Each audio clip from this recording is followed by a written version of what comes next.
আমাদের পীর সাহেব আমিরুল মুজাহিদিন নায়েবে আমিরুল মুজাহিদিন যেই জায়গায় থাকবে, আমরা যেমন বিশ্ব নবীকে হযরত ওমর বলেছিলেন, ও নবী, এই আল্লাহর জমিনে আল্লাহর দিন প্রতিষ্ঠিত করব, বাইতুল্লাহ গিয়ে আজান দিয়ে নামাজ পড়ব, কোন বাতিলের পরোয়া করি না।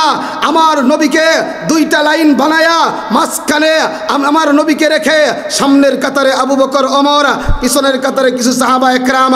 আমি আজকে দেখতে চাই ইসলামের জন্য, কোরআনের জন্য, ইসলামী আন্দোলন বাংলাদেশে প্রতিষ্ঠিত করার জন্য, সংসদ ভবনে কালিমার পতাকা পথ করে উড়াবার জন্য, ইসলাম অনুযায়ী বাংলাদেশ চলার জন্য পীর সাহেব চরমুনারের পিছনে থেকে যদি বুলেট লাগে তো শরীরে বুলেট লাগাবো, রক্ত যদি দিতে হয় তো রক্ত দিব, জীবনটা যদি দিতে হয় কারা কারা তৈয়ার। আল্লাহ কোরআন সৃষ্টি বক্তা হাফেজ মুফতি লিয়াকত হোসেন জিহাদি। নারে তাকবীর, নারে তাকবীর, ইসলামী যুব আন্দোলন জিন্দাবাদ জিন্দাবাদ জিন্দাবাদ। আজকের সম্মেলন সফল হোক, সফল হোক। আজকের সম্মেলন ঢাকা জেলার পক্ষ থেকে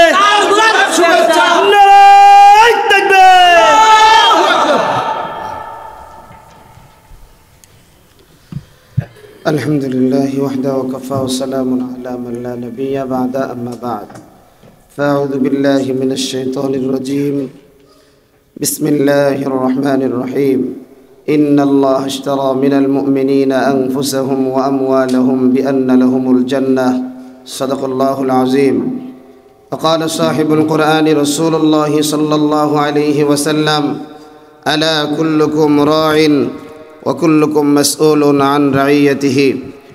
ইসলামী যুব আন্দোলন বাংলাদেশ ঢাকা জেলা উত্তর কর্তৃক আয়োজিত আজকের পঞ্চম জেলা যুব সম্মেলনের সম্মানিত প্রধান অতিথি কেন্দ্রীয় দপ্তর সম্পাদক ইসলামী যুব আন্দোলন বাংলাদেশ আলহাজ জনাব মোহাম্মদ শফিকুল ইসলাম, উপস্থিত আছেন ইসলামী আন্দোলন যুব আন্দোলনের বিভিন্ন পর্যায়ের আমার সহযোদ্ধা ভাইরা। সর্বপ্রথম রব্বে করিমের দরবারে শুকরিয়া আদায় করি, আল্লাহ পাক আমাদের জান মাল আল্লাহর জন্য কুরবানি করার সুযোগ করে দিয়েছেন, এজন্য পড়ি আলহামদুলিল্লাহ। এই যুব সম্মেলন আমার জন্য যেমন আনন্দদায়ক, তেমনি আজকে আফসোসের একটা কারণ আপনারা জানেন আমি এবং আমার সাধারণ সম্পাদক নজরুল সহ আমরা বিগত 2 বছর দায়িত্ব পালন করেছি। আমরা অনেক ইউনিয়নে আমি আর নজরুল এমনভাবে গেছি, যাওয়ার পরে দেখি আমরা দুইজনই বসে আছি, আর কেউ নাই। আজকে আপনাদের দেখে বুকটা ভরে গেছে। আজকে আমি একটা কথা বলতে পারি, আমরা সার্থক, আমরা সফল। কেন? আপনাদের মতো একটা কাফেলা ইসলামী যুব আন্দোলন বাংলাদেশ ঢাকা জেলা উত্তর তৈরি করতে পেরেছে, কিন্তু তারপরেও আমরা এখনো 100% সাকসেস হতে পারি নাই। আমাদের ঢাকা জেলা উত্তরে আমরা 60% কাজ শেষ করতে পেরেছি। আমাদের উচিত ছিল আপনাদের প্রত্যেকের ঘরে ঘরে গিয়ে দাওয়াত দেওয়া, আমাদের সময় সুযোগের কারণে আমরা পারি নাই। আমাদের কেন্দ্র থেকে বারবার আমাদেরকে নির্দেশ দেওয়া হয়েছে ওয়ার্ড ইউনিয়ন কমিটি করেন, ওয়ার্ড কমিটি করেন। কারণ মনে রাখবেন, ভোট যুদ্ধ এটা ভিন্ন ধরনের একটা যুদ্ধ। ভোট যুদ্ধের সিস্টেমই আলাদা। আজকে যদি আপনি ভোটের মাধ্যমে একটা বিপ্লব ঘটাইতে চান, তাহলে আপনার থানা কমিটির পরে ইউনিয়ন কমিটি, ইউনিয়ন কমিটির পরে ওয়ার্ড কমিটি, ওয়ার্ড কমিটির পরে ইউনিট কমিটি দরকার। কারণ এক একটা ওয়ার্ডের ভিতরে 4টা 5টা করে ভোট ব্যাংক মানে ভূত থাকে। সেই এক এক ভূতের ভিতরে আবার কয়েক ক্যাটাগরির ভোট থাকে। মনে রাখবেন, মনে রাখতে হবে। মরহুম শায়েখ বলতেন আমরা ইবাদত করি, যে কথা আমার সাধারণ সম্পাদক একটু আগে বলেছেন। আমার এখনো স্পষ্ট মনে আছে, আমার হেফজ তখন 28 পারা। আমি জামিয়া দিনিয়া শামসুল উলুম মতিঝিল মাদ্রাসায় পড়ি। আমার মরহুম শায়েখ বাদ মাগরিব মসজিদের ভিতরে বয়ান করেছিলেন, জাহান্নামের বয়ান। ডান বাম জাহান্নাম কি আর জান্নাত কি তাও বুঝি না। আমার এখনও মনে পড়ে, গলা কাটা মুরগির মতো কান্না করেছিলাম। ওই দিন শায়েখের হাতে হাত দিয়ে ইসলামী শাসনতন্ত্র ছাত্র আন্দোলনে যুক্ত হয়েছিলাম। আজ 2024-25 চলে, প্রায় 22 থেকে 23 বছর। কত ঝড় এসেছে, কত কিছু এসেছে, আমাদেরকে ছিনিয়ে নেওয়ার পারে নাই। কেন? যেদিন থেকে আমি লিয়াকত হুসাইনের বুঝ আসছে, আমি দেখেছি কারা হালুয়া রুটির ভাগ চায়, আমি দেখেছি কারা ক্ষমতার ভাগ চায়, আমি দেখেছি কারা নেতৃত্বর ভাগ চায়। আল্লাহর কসম করে বললে ভুল হবে না, আমার মরহুম শায়েখ যতদিন জীবিত ছিলেন কোনোদিন হালুয়া রুটির ভাগ তালাশ করে নাই। ঠিক কিনা বলেন? বর্তমান আমাদের যেই দুইজন শায়েখ রয়েছেন, আমিরুল মুজাহিদিন হযরত মুফতি সৈয়দ রেজাউল করিম পীর সাহেব চরমোনাই, নায়েবে আমিরুল মুজাহিদিন শায়েখে চরমোনাই, আজকে তারা দেখেন বিগত 17 বছর আপনি ঘাটাঘাটি করেন, 17 বছরের আগেও আপনি ঘাটাঘাটি করেন। বিএনপির সময় এদেশে ইসলামের বিপক্ষে কোনো আইন নাই এমন কথা কেউ বলতে পারবে না, কারণ ওই সময় মদের আইন বৈধ হয়েছিল। ঠিক কিনা বলেন? আমার শায়েখকে আমি দেখেছি, বর্তমান শায়েখেরা 17 বছর নিজের জানকে নিয়ে কোনো পরোয়া করে নাই, সন্তানকে নিয়ে কোনো পরোয়া করে নাই। আমি একদিন খাস কামরায় আমাদের ইসলামী আন্দোলনের অফিসের ভিতরে নায়েবে আমির সাহেবকে প্রশ্ন করেছিলাম, হুজুর একটু আস্তে কথা বলেন, কোন সময় যেন আপনার উপরে বাতিলটা ক্ষিপ্ত হয়ে আঘাত করে। আমাকে তিনি বলেছিলেন, লিয়াকত শুনে নাও, একটা 5 তলা বিল্ডিং করতে গেলে কি লাগে? আমি বললাম, নিচে অনেকগুলা ইট বালু খোয়া দেওয়া লাগে। আমার নায়েবে আমিরুল মুজাহিদিন বলেছেন, আমার মতো কয়েকজন ফজলুল করিম যদি শহীদ হওয়ার পরে বাংলাদেশে ইসলামী হুকুমত প্রতিষ্ঠিত হয়, আমার কোনো আফসোস নাই। আল্লাহু আকবার। বিগত দিনে নারী নীতিমালা বলেন, সমাজ নীতিমালা বলেন, মূর্তির বিরুদ্ধে আন্দোলন বলেন, সংবিধান থেকে বিসমিল্লাহ মুছে দেওয়ার আন্দোলন বলেন, আল্লাহর উপর আস্থা বিশ্বাস উঠিয়ে দেওয়ার পরে আন্দোলন বলেন, নবীর বিপক্ষে যখন কথা বলেছে সর্বপ্রথম লাখো লাখো যুবকদেরকে নিয়ে, মুরিদদেরকে নিয়ে যারা ময়দানে নেমেছেন তারাই হলেন শায়েখে চরমোনাই। ঠিক কিনা বলেন?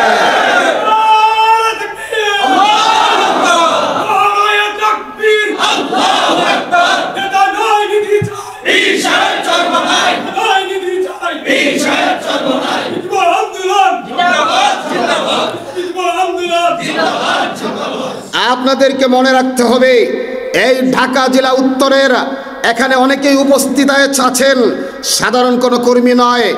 আমরা গত বছর যখন আমরা একটা গাড়ি নিয়ে প্রতিষ্ঠা বার্ষিকীতে আমরা যখন ঢাকার দিকে যেতেছিলাম, স্বৈরা শাসকের পেটুয়া বাহিনী আমাদেরকে বেড়িবাঁধ আটকায় দিয়েছিল। আমার 42 জন দায়িত্বশীল ওই গাড়ির ভিতরে ছিল। আমি এবং আমার সাধারণ সম্পাদক, আমরা তখন ঢাকায় নেসার ভাইয়ের বক্তব্যের সামনে যখন আপনাদের কথা শুনেছিলাম, আমার জীবনের প্রথম ঢাকা থেকে আশুলিয়া আমি 45 মিনিটে থানার সামনে হাজির হয়ে গেছিলাম। এটা আমাদের বড় সার্থক, কারণ এরা একটাই স্লোগান, বাঁচলে গাজী মরলে শহীদ, পিছু হটার কোনো টাইম নাই। ঠিক কিনা বলেন? এবার আসেন, কিছুদিন আগে যখন জুলাইয়ে গণ অভ্যুত্থান আরম্ভ হলো, ছাত্র বৈষম্য বিরোধীর আন্দোলন আরম্ভ হলো, আপনারা জানেন আমার কেন্দ্রীয় নেতৃবৃন্দ আমার সামনে আছেন, যিনি সাবেক অর্থ সম্পাদক, ওই ঢাকার জমিনে যুব আন্দোলনের প্রতিষ্ঠাবার্ষিকী সম্মেলন জুলাইয়ের 19 তারিখে যখন শুরু হলো, সেই সম্মেলনের উপরে যাদেরকে গুলি করা হয়েছে, গুলিবিদ্ধেই ঢাকা জেলা উত্তরের প্রায় 8 থেকে 10 জন আছে। আমরা কোথাও যেতে পারি না, আমি আর নজরুল হেঁটে হেঁটে তাদের বাড়িতে গেছি। আজকে আপনারা অনেকে মনে করেন যুব আন্দোলন করলে মনে হয় আমাদের পাশে দাঁড়াবে না। আপনারা সাহাবায়ে কেরামের আদর্শ জানেন না, সাহাবায়ে কেরামের আদর্শের উপরে বিশ্বাস নাই। যেই সাহাবা যুদ্ধের ময়দানে আহত হয়ে বলে পানি, ওই দিক দিয়ে আরেকজন বলে পানি। সাহাবী বলছে ভাই আমার ওই ভাইয়ের পানি দরকার। আমাদের এখানে অনেক ত্যাগী নেতা আছে। ও যুবক, এই স্বৈরা শাসকের বিরুদ্ধে যারা রাজনৈতিকভাবে ব্যানার নিয়ে নেতা কর্মীদেরকে নিয়ে যারা ময়দানে নেমেছে, বাংলাদেশের কোনো রাম নামে নাই, বাংলাদেশের কোনো বাম নামে নাই, বাংলাদেশে অন্য কোনো সংগঠন নামে নাই, ইসলামী আন্দোলন, বাংলাদেশের নায়েবে আমিরা দলবল নিয়ে যার ডান পাশে আমার নেতা, যার ডান পাশে আমার সভাপতি মাওলানা মোহাম্মদ নেসার উদ্দিন ছিল। কথা বলেন ঠিক কিনা? নেসার ভাইয়ের কথা, আমার আমিরের গায়ে বুলেট লাগার আগে আমার লাগবে, আমার আমিরের গায়ে ইটের আঘাত লাগার আগে আমার লাগবে। আপনারা দেখেছেন আমার আমির নায়েবে আমিরুল মুজাহিদিন ওই জায়গায় বলে আসছিলেন 5 তারিখে বঙ্গভবন ঘেরাও করবে। আল্লাহ রাব্বুল আলামিন আমাদেরকে বিজয় দিয়েছেন, ঠিক কিনা বলেন? এবার আমার শায়েখ, আমার আমির, আমার কেন্দ্রীয় নেতা যদি এত কাজ করতে পারে, আপনারা কি কাজ করতে পারবেন না ভাই? ও ভাই, আল্লাহর আদালতে কি জবাব দেওয়া লাগবে না ভাই? লাগবে না ভাই? আজকে আমার মনটা ভরে গেছে, দিল থেকে আপনাদের জন্য দোয়া আসছে। আমি স্বপ্ন দেখতেছি, স্বপ্ন দেখাকে পছন্দ করি। আগামী দিনে ঢাকা জেলা উত্তরা ইসলামের বিপ্লব হবেই হবে, ঠিক কিনা বলে?